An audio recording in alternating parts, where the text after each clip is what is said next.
guys, welcome to Road Notes, where I'm taking you along with me on the journey of writing a novel. Come on!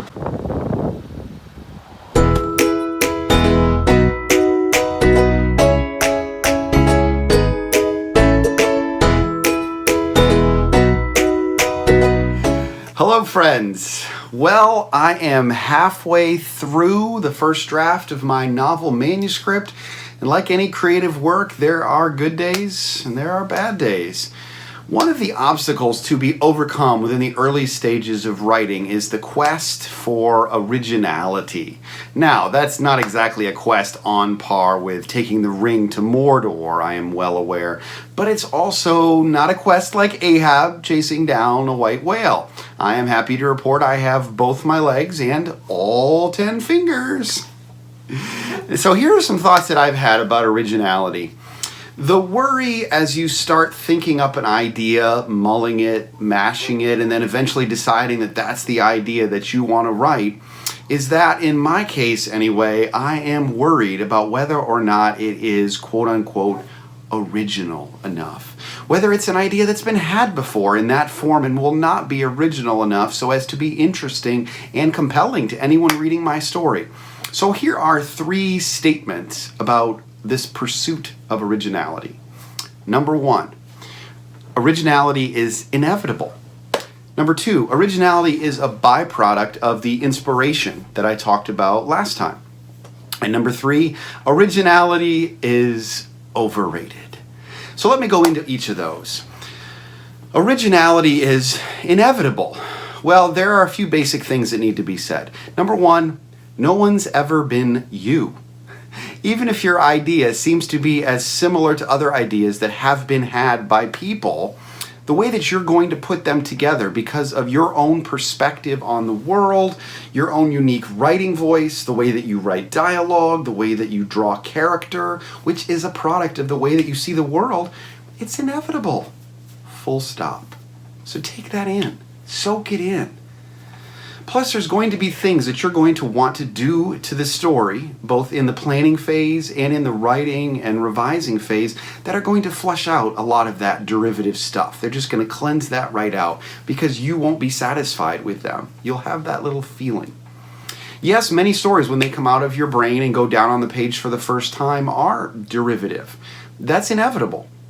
But they're not going to be as derivative as you think they are, because you are going to be seeking to create something new. You want to make something that's never been done before. It's the spark. It's the reason the idea came to you in the first place. Whoa, cool. I've never heard of that before.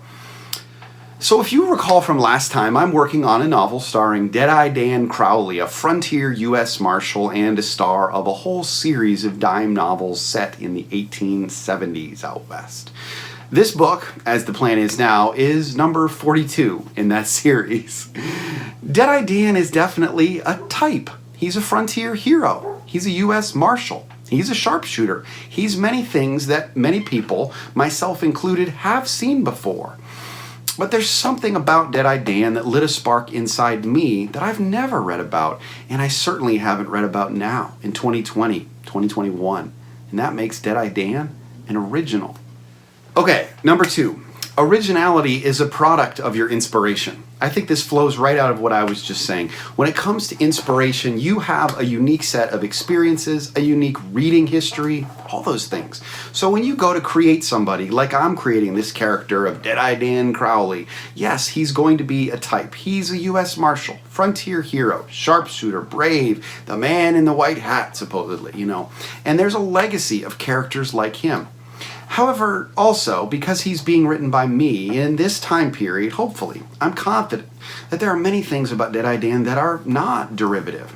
I just discovered, and I enjoy the fact, that Deadeye Dan has a lot of MacGyver in him. In a short story that I wrote for Junction Tales, in my second book, Deadeye Dan finds himself on the shores of the Great Salt Lake in Utah, and he has to find a way to get fresh water in 100-degree heat and get out of there. So he sort of MacGyvers his way out of that one. And I'm encountering some other situations where he can sort of MacGyver things in this story that I'm writing now.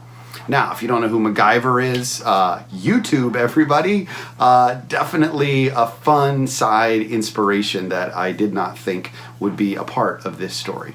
So Deadeye Dan is those things, right? He's also got some other characters in him. As I mentioned last time, he seems to have a little bit of the Mandalorian in him. And so even though he may seem a little bit like the Lone Ranger or a little bit like Clint Eastwood, he's also got some of me in him. Any main character. There's a lot of avatar in a main character. Now, I'm using the word avatar here with no connection to anything blue or alien or in any way connected with James Cameron. Sorry, Jim. I'm using avatar to mean the way that we as the authors or the creators put ourselves into the story and reflect ourselves in the main characters. And with the honesty and truth that can only come in the magical thing about writing fiction. So there's a lot of avatar in Deadeye Dan, and I think that mashing up of some of these types with this avatar, with some of these modern inspirations, means that inevitably it's going to be something new.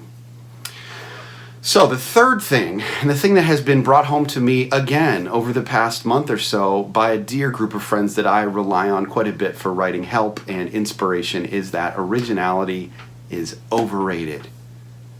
If I spend my time while I'm writing and revising worrying about whether or not this story is original enough, it's going to throw me off track. It's not a red herring, but it's going to draw me away from pursuing the thing that in my mind captured my imagination about this story.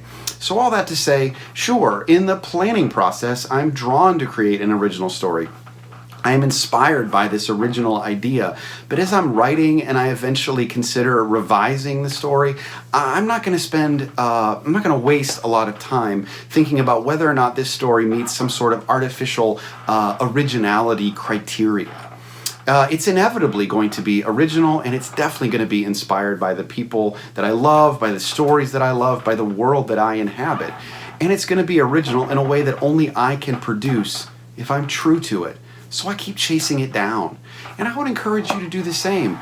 Dream, collaborate, bounce the idea off of others and let them pick it apart for you. But instead of worrying about how original it is by some external benchmark, worry about whether or not the story is true and faithful to the instinct that's guiding you from the inside. Let that be the benchmark. See you next time.